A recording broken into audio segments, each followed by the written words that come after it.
Many people have heard of the Richter scale before in describing the size of an earthquake, but if you're not a seismologist, you might not realize we don't really use the Richter scale anymore.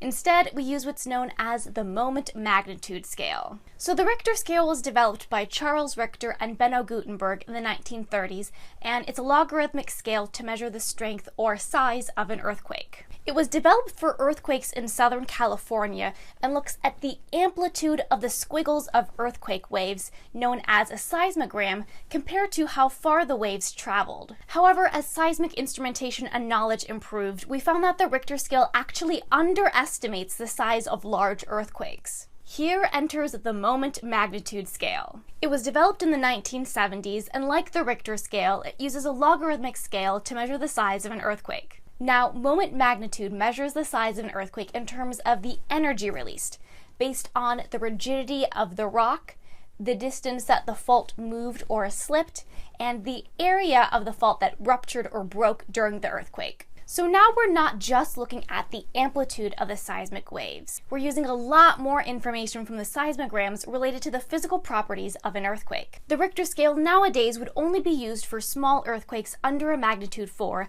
that are recorded locally, and the moment magnitude scale would be considered the standard for pretty much everything larger. So if you hear reports talking about a large earthquake and its magnitude on the Richter scale, they don't actually mean the Richter scale. It's become incorrectly synonymous for earthquake magnitude, and instead, that earthquake was probably measured on the moment magnitude scale. Unfortunately, not as catchy of a name.